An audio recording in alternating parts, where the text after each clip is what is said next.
episode, we talk about why selective licensing schemes don't work, why the only people to benefit from the Renters' Rights Bill will be councils, and the horror stories of council enforcement against landlords, with our special guest legal expert from Landlord Licensing and Defence, Des Taylor.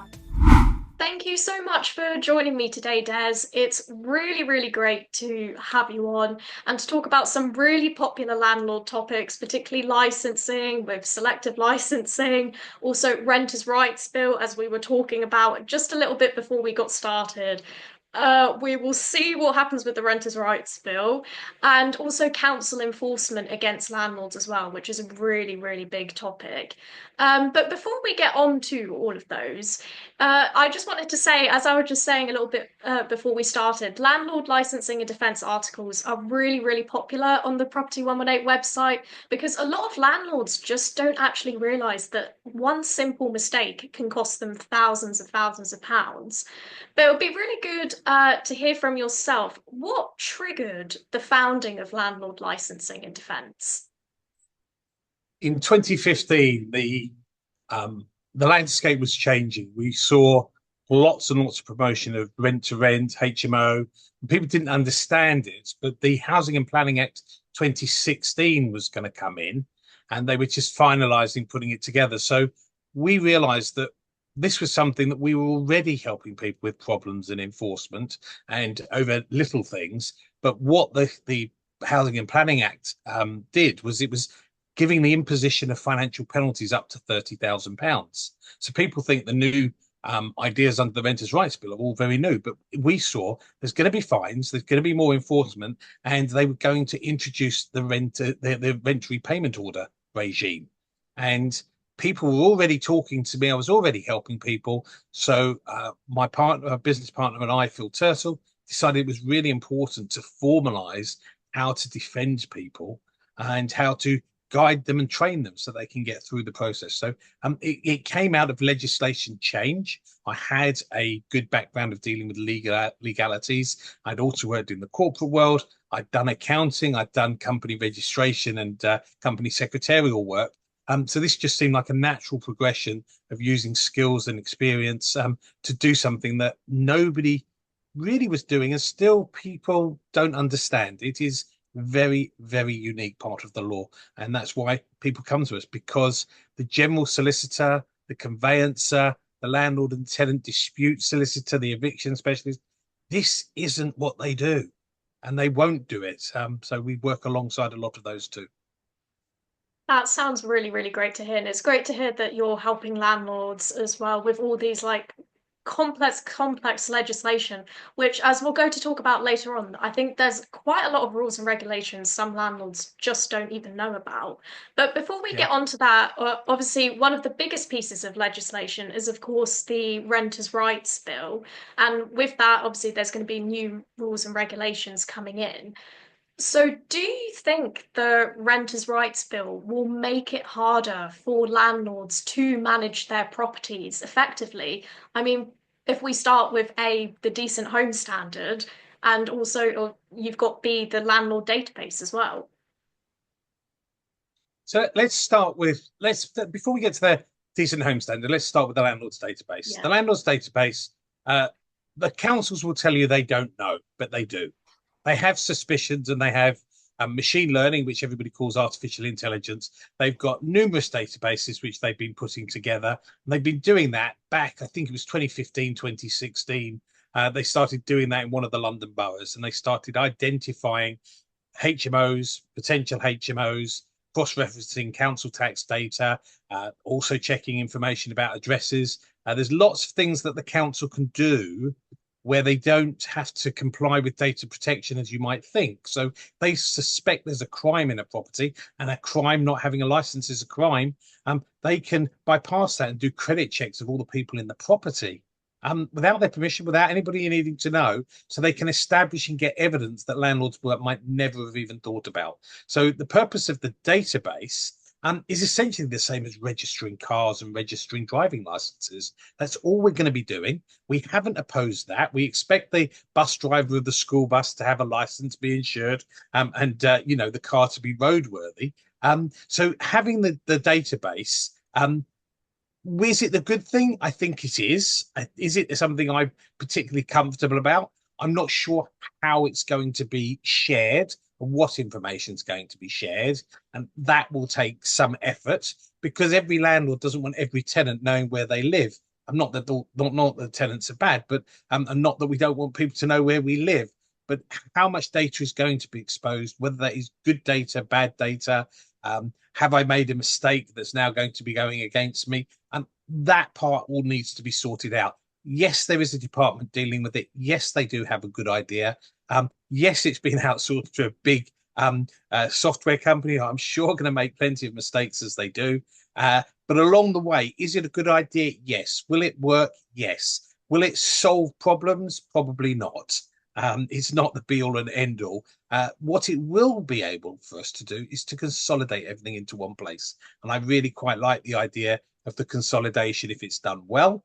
We'll be able to rent a property knowing that it's got the certifications it's got, knowing that the landlord hasn't got a stack of prosecutions or serious offences against them with civil penalties. So it will be good for all of those things if they are all properly put together. Brings me very clearly then onto the Decent Home Standard. And there was a consultation a few years ago. I partook in that consultation. It was astounding what I saw in there. And when you did the mathematics of how quickly the PRS had taken up standards already in comparison to the social housing sector, PRS was actually faster, even though they said something completely different to that. So be careful what you read and what you believe. Actually, check the facts, check the numbers, check the timing and the percentages, because there is a lot of propaganda in property. But Decent Home Standard, we'll want a decent home. Many landlords are unaware of what that standard would be. It has been prompted by Arwab's law, which I particularly, again, wasn't private rented sector. Is it a good thing? Yes. With the change in temperature and climate that we're having currently, I see a lot more mold in properties, a lot more reports of mold. There's a lot of lack of ventilation. People don't have the solutions to it.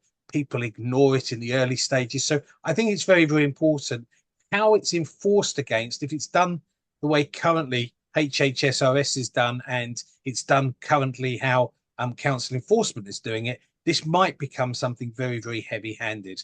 And if it is, and it's not done in the way that we investigate it properly, we give people time to remedy, and then if they don't deal with it and we enforce, I think it's a much better way. But the moment, the way they do enforcement at the moment, we found it, we're going to enforce big trouble. But we already have, and it's nothing new, improvement notices and prohibition orders, which can do exactly the same thing as the Decent Home Standard. So it's just repackaging. I think that's the right way to put it. More formalization of things that already exist, and of course, making it simpler to enforce. That's what it's really about. Yeah. No, that's really, really interesting to hear about, actually. And another question I have as well is when I was watching the Renters' Rights Bill debates, so just to say that we're filming this after, so the Renters' Rights Bill's just finished committee stage and just passed it, and now onto the report stage now. And so one of the things that was interesting was that they were going to give local authorities more powers to fine landlords. And these fines were really expensive as well. So perhaps you could touch on that as well. But to me, it kind of begs the question, why are councils just issuing all these fines instead of actually working together with landlords and not punishing them? Well, that's a very, very interesting set of questions. So let's look at why are they fining? They're fining because they can. They're fining because it's easier. They're fining because people will react to that. They will do what they need to do. And persistent offenders, it costs them dearly, and they're either going to change or they're going to leave the market. Now, does fining work? Well, look at parking. When was the last time you didn't park properly? When was the last time you went at 35 in a 30? When was the last time you did 90 on the motorway when there's a 70-mile-an-hour speed limit. So fining does work. It definitely works because it makes people realize that they shouldn't be doing it. Is it a good thing for everybody? Well, if you're taking money out of the pockets of the landlord or the letting agent, which needs to be invested into the property, and that's going to be detrimental, well, of course, that's not good. Do the financial penalties have to take into account the financial status and financial situation of the landlord or whoever is being fined? Yes, they do. But does everybody supply their financial information for that to happen? No, they don't. So, of course, they assume that they can afford it. But the reason for fining is very, very simple. It is to make people understand that they can't do this. Is it working as it should do? Well, it's not like a prosecution in the magistrates court, which becomes public record. If you have a fine and you have just one fine, one, it probably won't be published. But if you have two civil penalty fines, they have the right to put you on the rogue landlord database, on the rogue letting agent database. And most councils in London do that. Do people look there? I don't know. Will the database cover that? Probably. So they're fining them because it's a deterrent. The most important thing is it's supposedly a deterrent. Is it really? What I see is that the low-hanging fruit is really the thing there. Are the really bad landlords getting caught? I don't think so, not on a regular basis. But if you don't have a license and you're in a London borough, you're looking at a fine that's probably going to be anywhere between £3,500 and £17,000.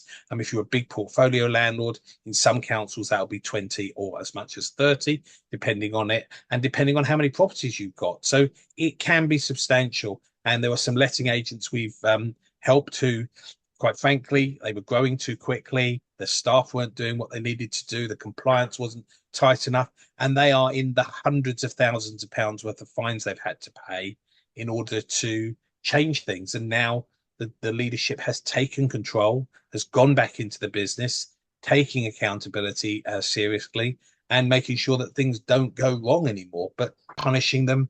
And in the future, we're going to see more of that. They're going to go up to £40,000. There's a whole bunch of offences that currently you would have to be prosecuted in the magistrates court that are going to be covered under the Renters' Rights Bill. So it'll be easier for them to just fine you and they get to keep the money. That's the biggest thing. If you go into the magistrates court, the council doesn't get the money. They might get their costs, but they don't get the money. And imagine it's a bit like a drug. It's an addiction. The more they enforce, the more money they get, the more money they've got. They must use for more enforcement. They can't use it for anything else. So it's ring fenced. So they're just going to do more of that. So like parking, like speeding, like dropping litter, you're going to see so much more enforcement. But I think we need to change the model. And I think with the regards to the councils who don't do the inspections, don't do things regularly enough, landlords need to manage better. So that will come through decent home standards, although we have HHSRS with that already. And I think the home inspection survey certificates will be the future. Just like a motor vehicle has a Ministry of Transport certificate, that's what MOT stands for, although it hasn't existed for many decades. We will have the HISCs, that's what I'm going to call them. People call them property MOTs. You wouldn't call it a property motor Ministry of Transport certificate. I think we'll call them home inspection survey certificates. I think those should be rolled out. They will be done by people who know what they're doing, who are certified and qualified. It might be RIC surveyors, or I think some of them won't want to do it. It'll be a lower level, but then every property can be certified. That can go onto the database. The council doesn't need to keep going around doing that. And they should do what they do well, which is outsource it. And they should outsource it to an organization that knows how to do it, not go and find one of these big organizations that's doing computer outsourcing and rubbish outsourcing and all those things. It's not the same idea. It's something very specialist. And we've been doing this for a long time. So it's something we know, and we're open to helping the local authorities fix that, as long as they don't think that we're going to be any less lenient on them when it comes to their bad enforcement. Exactly, definitely. And that's crazy as well to hear about the fines as well. You were mentioning, obviously, so renters' rights bill could be £40,000. And then you were mentioning there Yeah. about £17,000 as well. These are really, really big fines. And you were Yeah. mentioning just a little, you gave us a little snippet there about some letting agents um, that you were helping with. And now I wanted to ask you about, obviously, through all your expertise, you must have seen some stories. Some stories, I'm sure you could tell, probably, we could spend the whole interview talking about the hundreds of stories that you've seen of when councils have went too far or abused their power when it comes to enforcement. But if you could just please give us a few examples of stories that you've seen or heard that where councils just went too far or abused their power when it comes to enforcement against landlords. Right. So one of the things that they do very, very well is they um, don't follow their own policy. The law says they have to follow their policy. Case law says they have to follow their policy. So if the fine should be ranked at, say, £12,000, they might make it so it's done on harm and culpability and say £22,000. So that's one of the most common things I see. So there was a case that I just dealt with over the weekend. The fine was £12,000 for somebody not having a valid EICR. When I followed their policy and what they were supposed to do, plus the mitigation, plus all the other bits and pieces, this fine, if properly calculated, could have been should have been £3,000 and at the most 5,000. Now think about that, all that money. Things I have all the time, and we see across councils all across the country, is under Schedule 5 of the Housing Act. They are required when you make a license application, they are required to consider any representations at the representation stage. And what you find is that quite often they don't consider the representations. And I've now heard it from three councils on three cases in the last 2 working days. Our conditions are our conditions. They went to committee and we're not altering them. And that's not what the legislation says. The legislation says they have to consider the representations. And once they consider them, they need to consider them property specific by property specific. And they're not doing that. And for some landlords, the fight, they just don't want the fight. So they're conceding and they're accepting license conditions, which one are sometimes double jeopardy, sometimes impossible to comply with, and sometimes complete and utter entrapment. And the worst case that I have seen of this is a letting agent and the landlord, which was a company, and the director. They property had been let out some years ago. At some stage, there was a breakup in the relationship of the couple that lived in this property. The one side of the relationship left, the other side of the relationship remained in the house. They descended into medical issues, both mentally and I would suggest a little bit physically. They became addicted to things. They were living a lifestyle that required lots of money to fund it. They couldn't fund it, but they needed their addiction. So they became party to something called a property became a cuckooing house, so being used for criminal activities. The letting agent and the landlord couldn't get access to the property because they were needed to do the gas safety certificate.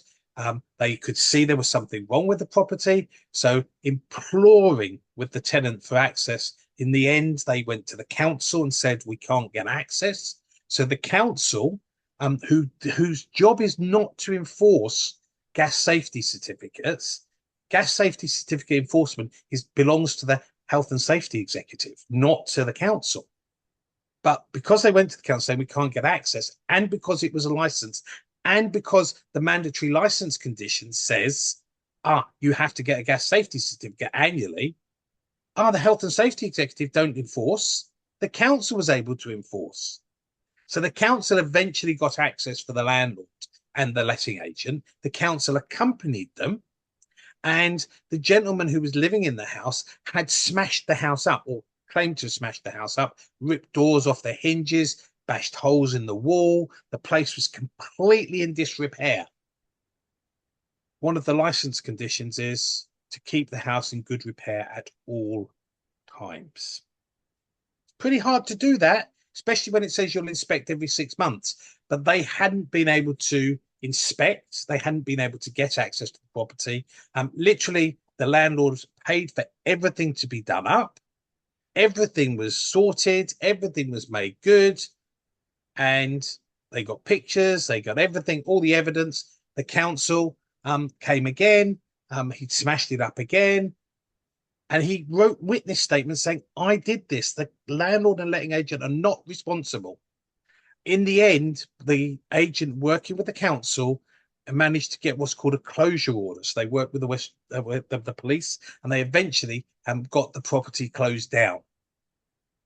That was probably the worst thing that could have happened, because the council used the closure to support its decision to continue to impose financial penalties on the landlord, which was a limited company, the director of the limited company, and the letting agent. And even giving the financial consideration that they'd actually made no money from this property for a number of years, and that the agent's commission per month, I think, was £47.16. £47.16 to manage a property. Ended up taking it to tribunal appeal. And when all the documentation came from the council, they had twisted absolutely everything.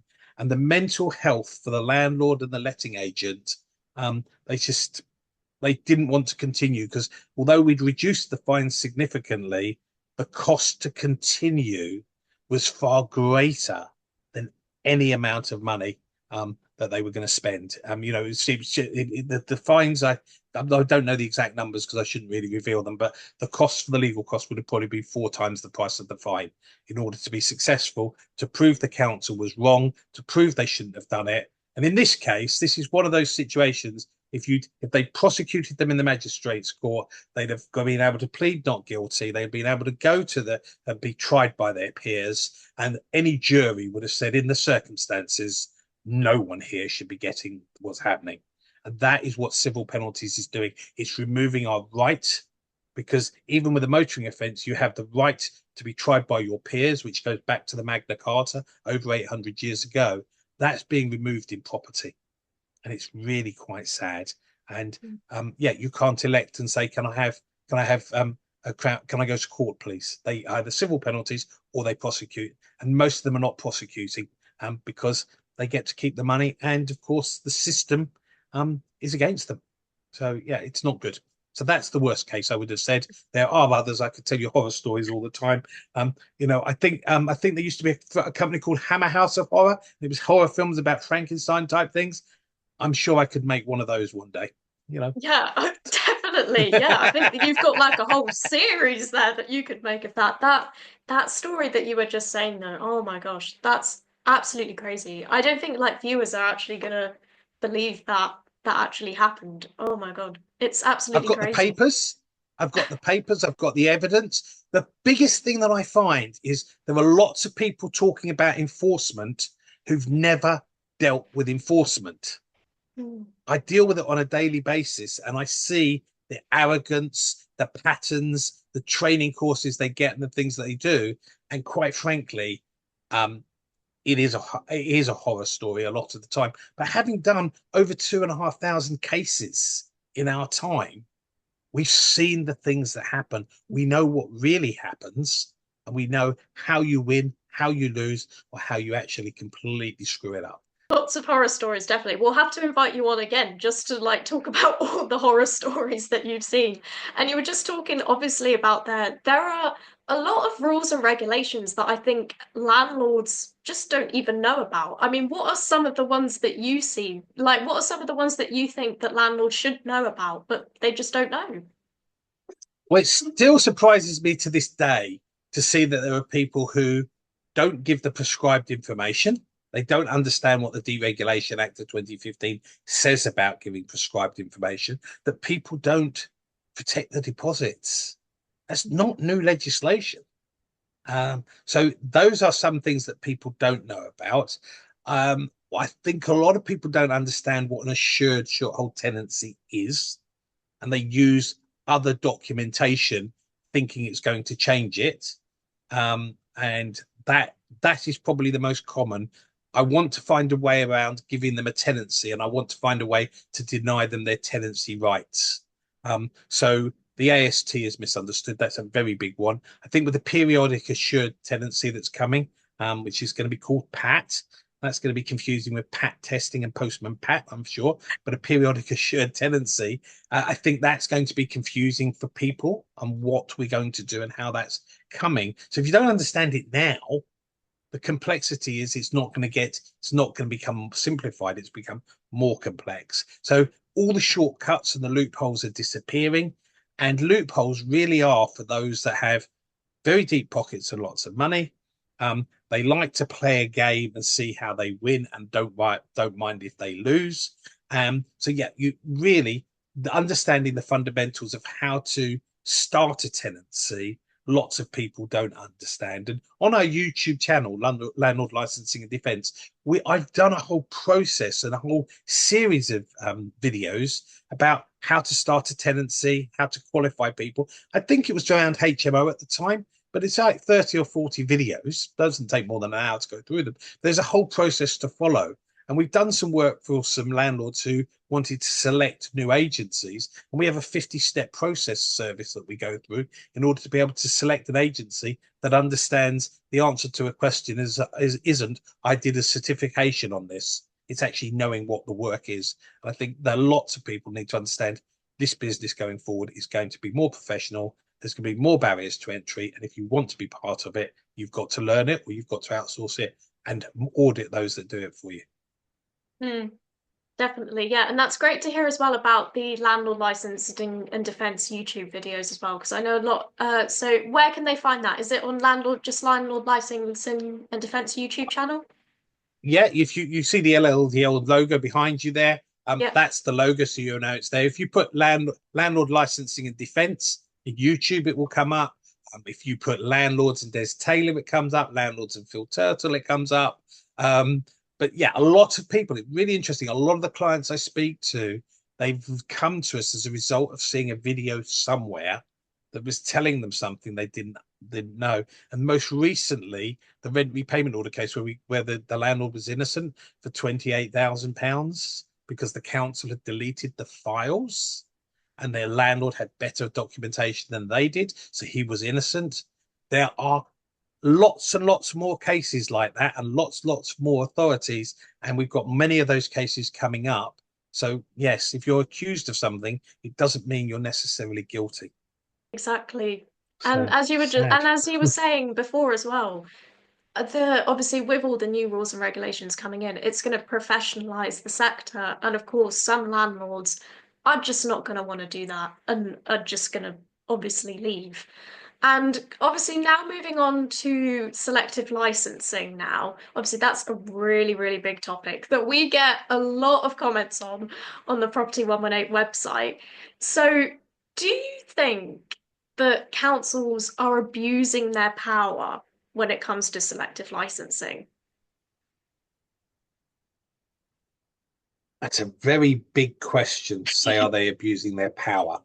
The answer has to be no. And the reason it has to be no is you can't abuse something for which you are given rights to do. So on the 23rd of December, now, I don't know what you were doing on the 23rd of December, but as I recall, I think it was a Thursday. And I think it was the day before Christmas Eve. And I think that was the day where the government chose to announce that local housing authorities no longer have to go to the Secretary of State to get approval for their licensing schemes. Now, that may not seem, that's nothing really, but it is really important when you consider places like Liverpool, who went for a borough-wide or city-wide licensing scheme, and the Secretary of State said, well, no, you can't have it a second time. No, you're not going to do that. And there isn't additional licensing in all areas of Liverpool anymore. And that's been quite important because I saw recently just a case we defended a rent repayment order where the council had written to property saying they needed a license, when in fact they didn't. They weren't in the area. Yet the landlord has to defend the vexatious tenant who wants to pursue it anyway because I've got a letter, even though it was wrong. So are the councils abusing their position? No, because they have the right to put the licensing scheme in. Do licensing schemes work? I haven't seen any yet. If you look at another city beginning with L and a little bit over to the other side of the country, there's work's been done there about their selective licensing scheme, which was in 2 wards, and they wanted to expand that into further wards in the south of the city.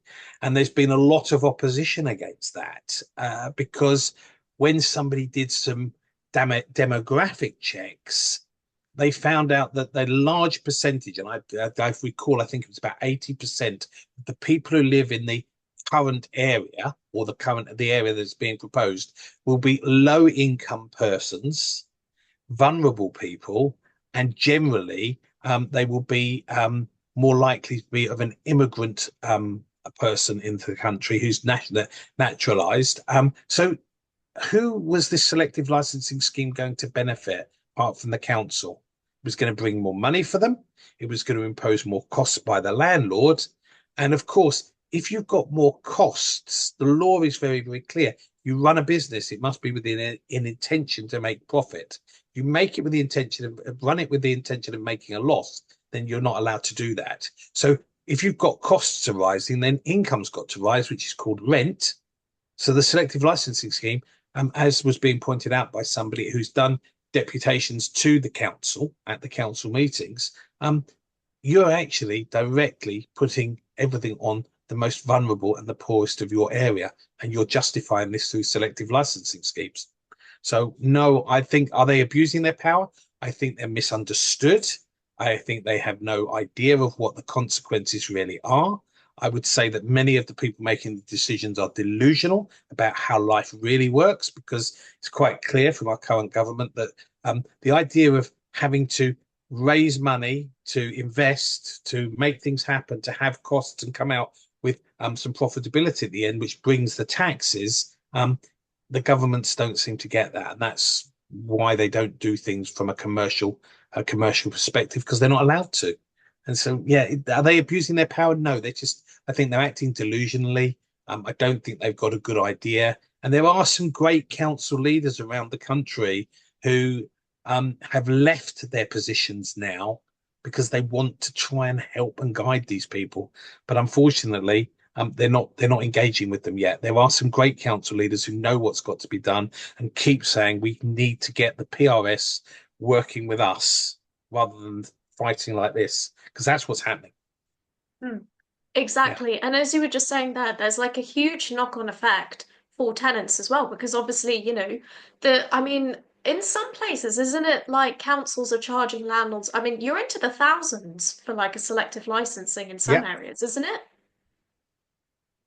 Yes, absolutely. Yeah. And what's the biggest complaint I hear about selective licensing is people who are building large portfolios, building tower blocks, etc. And they're introducing licensing into practically brand new buildings or refurbished buildings that meet all the building regulations, meet all the controls.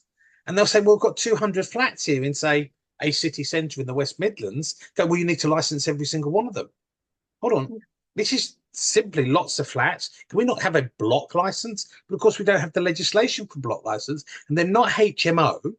So what do you do? So the council says, well, we don't know. Now, some councils are going, we'll break the mold. We're going to create a license that is a license. It's a block selective license. Whether that's legally correct or not, that remains to be seen. But some are saying, we'll charge you a fee for the block rather than £1,000. That's £200,000. I don't know. I'm not even sure the richest people in the world would be happy if somebody said there's £200,000 extra you've got to pay all of a sudden for something I didn't need last week. So, yeah, are they abusing it again? No, I don't think they're abusing it. I think the system is designed in a way and it has consequences that don't suit us all. Exactly. And as you were just saying before, it seems to be misunderstood. And particularly, if you've got like a huge tower block, as you said, like £200,000 gone down the drain, and that of course, is going to have a knock-on effect on tenants because they'll just raise the rent. So, yeah, kind of very, very misunderstood. But I guess as well from your line of work, you also see the common mistakes landlords are making when it comes to selective licensing. So can you please tell us some of the common mistakes that you see? Well, I think the number one is that they don't do representations against the notice of intention to grant a license, or they call it the draft license. So it's the process is set out in law. You make an application, the council must then either reject or approve a license. But before they do that, they may give you a notice of intention. So they're either going to refuse you the license or they're going to grant you the license. You have a period of representation, which is a minimum of 14 days, but it can be longer. And then they have to make a decision or issue another notice of intention and then issue a notice of decision. And you can, if you don't like the decision, you appeal to the tribunal, which many landlords have to do. But they don't at this second stage where you've made the application and now you've got the situation where you've got the draft license and you've got to represent from that, which is your job is the third stage. At that representation, nobody's doing it. They're accepting it because it looks pretty. And really, it's a Word document that's been created into a PDF and put into a computer system that's been sent out to you. Well, you can edit your posts on Facebook. You can edit Word documents. We can all do that. Now, there are some mandatory conditions which you can't change, but some of them are property specific. And in Sefton, which is in the news currently, Sefton is holding the landlords responsible for the management of waste of the tenants. Well, hold on a second. Even a rent repayment order, the tribunal has worked out that the landlord can't be responsible and pay back the payment elements for things like the internet, the council tax. Those are things they would normally pay for as a general tenant. So when it comes to waste management, if they owned the house, they'd have to comply with it. So why does the landlord become responsible for waste management? But remember, Sefton, and I'll call them out on this. Yeah, Sefton, they're the same people who asked hotel owners to help out during COVID, who took in homeless people who now were no longer homeless, and then did a rent repayment order against the hotel owner, Mrs. Ball, to get the rent back. So she basically provided accommodation for free. So are they abusing their powers in places? Yes. Should they be doing it? No. Is this the world we want to live in, where everybody feels like they've got the butt of a gun in their head all the time? No, we shouldn't be living like that. So yes, we need to change. They've got to stop their way they're dealing with it. They are the housing police, but most people, the conditions are breach of license conditions, not understanding to represent, and they breach the license conditions because they accept that condition that says, I'll keep the property in good repair at all times. Well, that's impossible. Absolutely impossible. So you're guilty before you started. Oh, and then it says you'll inspect every 6 months. So how can I keep it in repair at all times and inspect every 6 months? What do you want me to do? Do you want me to disturb their quiet enjoyment? How do we deal with this, Mr. Council? Who wrote this stuff up? Because in my day, we used to say they must be on the wacky backy, because now wacky backy craziness seems every day. So yeah, it is the most important thing. But what does that mean for the future? It means good things and bad things. Going on to you nicely led into my last question is what does the future hold? Does it hold good or bad things for the private rented sector? I think it holds wonderfully good things for many people. If you're somebody who doesn't deal with anxiety well, you don't deal with detail well, you're easily distracted, then it's probably not a business that you should be actively involved in on a day-to-day basis. Employ people who are good at that. The opportunity is massive because what's happening is each time they bring in more legislation, the barrier to go over to get into is much higher. And when you look at so many other industries, there are barriers to entry. There are barriers to entry to become a doctor, a dentist, a nurse, a bus driver, a train driver. A train driver, that's quite a complex job to get into and what you've got to qualify for.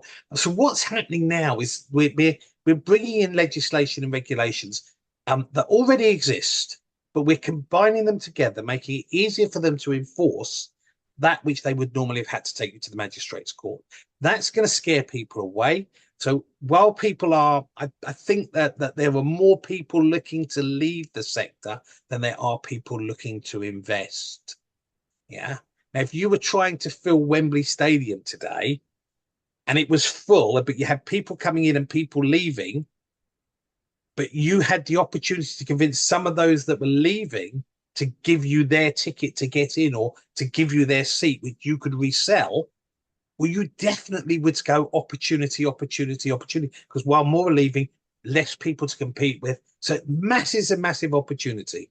But you've got to get the things together right, which are getting the business plan together, number one. Number two, you really do need to understand how to finance. Number three, you've got to have contingency. Number four, you've got to have a good team around you. And number five, the most important thing is that you know how to manage it all together. And if you don't know how to do all of those things, you've got to partner and team with people who do, and you've got to be prepared to spend more money and take less margin and be in for the long term, because eventually over time everything will become clockwork. It becomes very, very profitable. And I think it's Warren Buffett who says it's about building the snowball. There's no getting into property quickly, getting out in the way it used to be, unless you're highly experienced and you've done it lots of times before. Otherwise, you're doing it with luck. So if you're getting into property, get in for the long term. Make sure it's not your only strategy, because in my lifetime, when I was a child, they said property is the best thing, it never goes down. Was a lie, but that's what they told us. Property will have its cycles the same as everything else. So yes, I think it's really good. There may be lower margins, but it is a long-term game, and you need to get in there to get the long-term gain. Exactly. Well, thank you very much for those tips there. And yeah, absolutely. As we've been saying, as you've been saying throughout the interview, with the renters' rights bill and everything going on, it's just going to professionalize the sector. And of course, as you said there is some opportunity in that. But at the moment, there doesn't seem to be any. To be honest, if I couldn't be a landlord now, with all these rules, regulations coming in. There's so many. And so I imagine a lot of landlords are thinking that too, that they want to leave the sector because of all these rules and regulations coming in, and it's going to become more complex for them. I mean, do you know how many rules and regulations landlords have to currently follow at the moment? I mean, it must be like in the hundreds. People talk about numbers, but what we do know is Yeah. that in the last 10 years, there have been over 540 new pieces of legislation or regulations brought into the system. That equates to more than, on average, more than one a week. So I asked the question, what was the one last week? Well, what's the one next week going to be? Now, of course, they come in together. Renters' rights bill, there's an awful lot of consolidation there of existing legislation rolled up into one thing to make it easier to enforce. But at the end of the day, everything that's happening in the renters' rights bill appears to benefit one particular type of organisation more than any other, and that is the local housing authority. Be that more money from fines, more money from enforcement, whether that's because their housing lists are going to stop growing because of the absence of Section 21. All of those things, there are lots and lots of bits and moving parts, but the Renters' Rights Bill will benefit the council, number one, more than anyone else. Yeah, and unfortunately, it says that it's going to benefit private rented sector for landlords, but whether it will or not remains to be seen. And it certainly does. And it may well do, but only time will tell. We've had Yeah. legislation come in over and over and over again: 1988, 2004, 2006, 2018, 2019, 2020. We've had a little bit of a lull with this one, but we got over the tenant fee ban. We got over through COVID. We'll get through this. And I think that's the perfect way to end the interview on. Hopefully, we do get through this. Well, thank you so much, Des, for joining My me today. pleasure. It's been really, really great to talk to you. And yeah, we'll definitely have to get you on again to talk about more of those horror stories that you've seen, because some of those are absolutely crazy. But thank you so much for joining me today, Des. Yeah, Great to have you on. my pleasure. Thank you. All right, take care.